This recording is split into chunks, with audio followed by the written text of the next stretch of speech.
আলাইকুম প্রিয় সাংবাদিক ভাইয়েরা। তানিয়া আক্তার, স্বামী শরীফুল হাওলাদার, গ্রাম বাসাইল, থানা সিরাজদি খান, মুন্সিগঞ্জ। আমি আজকে এখানে এসেছি ন্যায় বিচারের আশায়। আমার স্বামী শরীফুল হাওলাদার বাসায় থাকে, অনেকদিন প্রবাসী ছিল, 12 বছর প্রবাসী ছিল।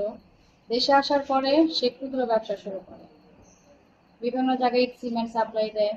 তারপর আমরা ব্যক্তিগতভাবে জমি কিনি, বিক্রি করি। তো দীর্ঘদিন যাবৎ এক চক্র আমাদের কাছে চাঁদা দাবি করে, প্রায় সময় আমার স্বামী দিয়েও আসছে। একটা সময় সে আর চাঁদা দিতে রাজি নয়, আমাদের বিভিন্ন হুমকি ধামকি দিয়েছে। এক সময় সুকার নাহিদ আমার স্বামীকে ফোনে এটাও বলেছে যে যদি সে ওই গ্রামে যায় তাহলে তাকে মারবে। তারপরে দেখা যায় একটা সময় আমার স্বামী প্রতিবাদ পায়নি, কারণ তারা অনেক ক্ষমতাশীল। তো দেখা যায় আমার স্বামী এখন আমার সাথে ছিল, ঢাকা ছিল। এই ঘটনায় সে কোনোভাবে জড়িত ছিল না। কি ঘটনাটা বলবেন না?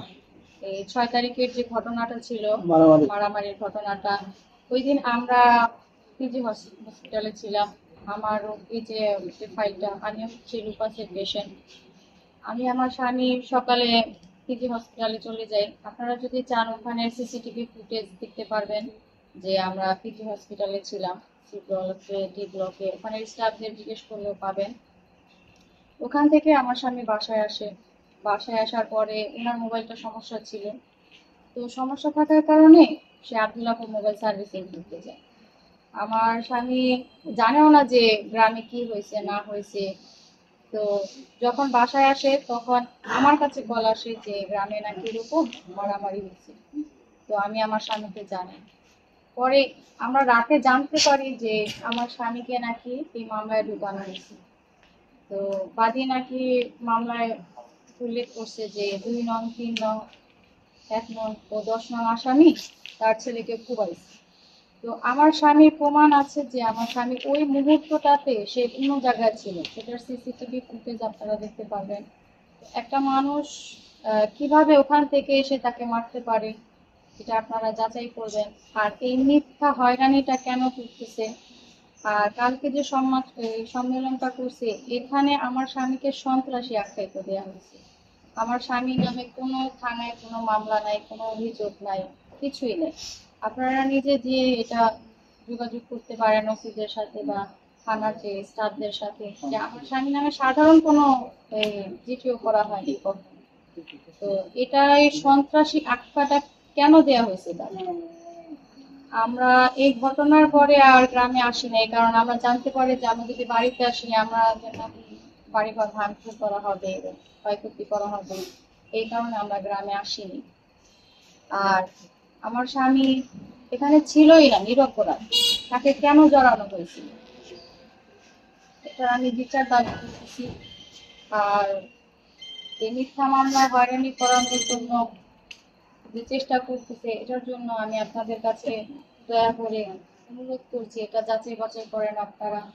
আর থানার ভাইদের কাছে আমার অনুরোধ করে এটা সঠিক তদন্ত করেন আপনারা, তদন্ত করে সঠিক বিচার করুন। আমার স্বামী যদি আজকে অপরাধ করতো আমি কিন্তু এখানে আসতাম, বলতাম আমার স্বামী আমার সাথে ছিল। আপনারা প্রমাণ দেখেন। আর থানার দারোগাকে বলেন যে আমার স্বামীর যে লোকেশনটা ছিল ওটা বের করতে বলেন।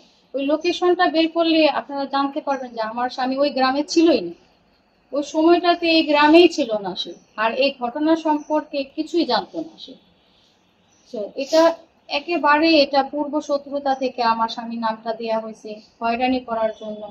আমি এখন আমার বাচ্চাদের নিয়ে, আমি জানের ক্ষতির কারণে আমি আসতেও পারতেছি না, আমি নিজেও অসুস্থ, আমাকে নিয়ে দৌড়াদৌড়ি করে আমার হাজবেন্ড।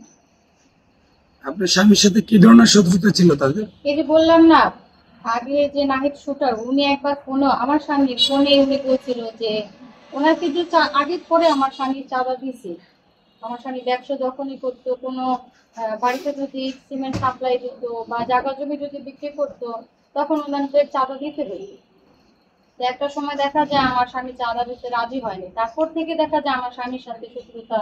ওখানে বলছে যে ওই ডাকাতে পারে গেলে ওখানে মারবে, বা এই সাধারণভাবে এরকম হুমকি টামকি দিত আর কি। আমরা একটু ভয়েই থাকতাম। দেখা যায় আমি জানতাম না যে ওই ঘটনায় আমার স্বামীকে এভাবে মিথ্যা মামলা ফাঁসানো হবে।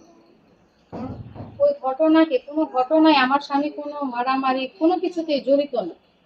আপনারা নিজেরাই যাচাই করে দেখতে পারেন।